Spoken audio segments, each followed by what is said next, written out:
ബംഗ്ലാദേശ് ബന്ധത്തിൽ കൂടുതൽ അയവ് വന്നതായി റിപ്പോർട്ട്. മുൻ ബംഗ്ലാദേശ് പ്രധാനമന്ത്രി ഖലീദ സിയയുടെ സംസ്കാര ചടങ്ങിൽ വിദേശകാര്യമന്ത്രി എസ് ജയശങ്കർ പങ്കെടുത്തു. ഹിന്ദു ന്യൂനപക്ഷങ്ങൾക്ക് നേരെ നടക്കുന്ന അതിക്രമങ്ങളോട് തന്നെ യുനെസ് കടുത്ത അവഗണന നേരിടേണ്ടി വന്നിരിക്കുകയാണ്. മാത്രമല്ല, പുറത്തു വന്ന ചില ചിത്രങ്ങൾ സൂചിപ്പിക്കുന്നത് വിദേശകാര്യമന്ത്രി എസ് ജയശങ്കർ ആകട്ടെ യുനെസിനെ അവഗണിച്ചുകൊണ്ട് അടുത്തുനിന്ന മറ്റൊരു നേതാവിന് ഹസ്തദാനം നൽകുന്നതായിട്ട് കാണാൻ സാധിക്കുന്നു. ബംഗ്ലാദേശിലെ ഇന്ത്യൻ ഹൈക്കമ്മീഷണർ പ്രണയ് വർമ്മയായിരുന്നു ജയശങ്കറിനെ വിമാനത്താവളത്തിൽ നിന്നും സ്വീകരിച്ചത്.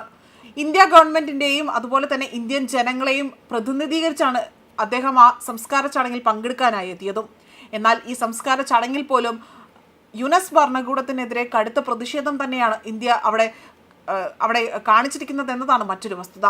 എന്തു തന്നെ ആയാൽ പോലും ഇന്ത്യയെ പഴിചാരുന്നതിൽ ഇന്നും യുനെസ് ഭരണകൂടം ഒട്ടും പിറകോട്ടില്ല എന്നത് തന്നെയാണ് മറ്റൊരു പ്രസ്താവനയിലൂടെ തന്നെ സൂചിപ്പിക്കുന്നത്.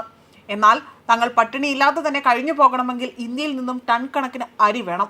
ഈ വസ്തുത പോലും മറച്ചു പിടിച്ചുകൊണ്ടാണ് ഇപ്പോൾ വലിയ